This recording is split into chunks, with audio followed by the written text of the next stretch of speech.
Hello, my name is Bethany Ware, and today I'm going to be talking about spanking as a beneficial disciplinary tool. As a mother of three, I know that children misbehave. It's natural for them. It is their way to test their surroundings and learn right from wrong. Merriam-Webster's dictionary defines discipline as training that corrects, molds, or perfects the mental faculties or moral character. When you were young, your parents taught you how to react to life in a certain way. This was discipline. Today's discipline is overly permissive on one extreme, and on the other extreme, it's abusive, and all in between. Proper spanking does not fall in either of these extremes. It is simply a loving disciplinary tool that parents use to create and enforce clear boundaries for young children. There is a proper way to spank.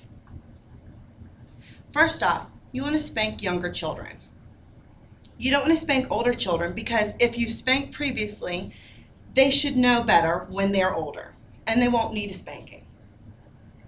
You also want to spank a clothed child and use a hand or a spoon. Some people prefer to use a spoon so that the child isn't fearful of you, and that's okay if that's how you decide to go. Another thing is you don't want to spank in public because this is humiliating to a child. And we're not here as parents to humiliate our children, but we're here to train them and help mold their personalities.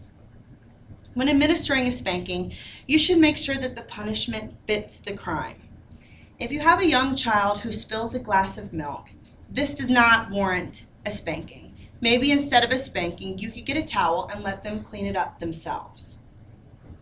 However, if you have a young child who keeps going to the plug, to an electrical outlet, and trying to stick things in the plug, this warrants a spanking. It stops them from doing a bad behavior, and next time they go to the plug to stick something in there, they'll remember, ooh, I got a spanking, and I don't want to do that again. Some people believe that spanking in its entirety is the whole punishment, but this is not true. Spanking stops the behavior, but it doesn't teach how to be different the next time the situation comes up. That comes after the spanking. When the child is calmed down from their spanking, you can then explain to them where they went wrong and give them some options of what they can do next time that is a little bit more appropriate. After you give them a spanking, you should give them a hug and reinforce how much you love them. And let them know that you approve of them as your child, but you disapprove of the behavior that they displayed before. Modern parenting philosophy states that a child can behave properly without ever being punished physically or in any other way, that we should ignore the bad behavior and praise the good behavior. I disagree with this. As a mother of three, I know that it is natural for children to push those buttons and to test those boundaries. They don't know any different. They are seeing what the world is like and experimenting.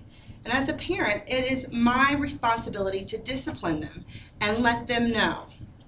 Some people feel that spanking is abusive. Spankings are painful. They're supposed to be. But I feel that a spanking is less painful than the natural consequences that come from an undisciplined child later on in life.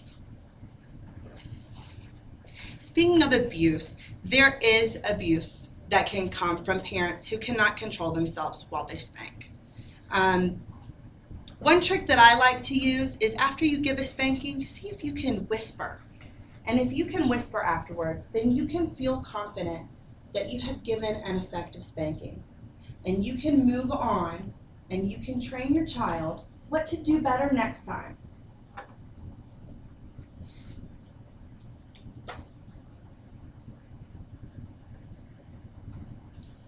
Overall, spanking has its place in discipline. A lot of people are uncomfortable with it, and it should not be used every single day. It should not be used for every single situation, but it does have its proper place. It is effective. and it is a way that you can train your child boundaries. Thank you.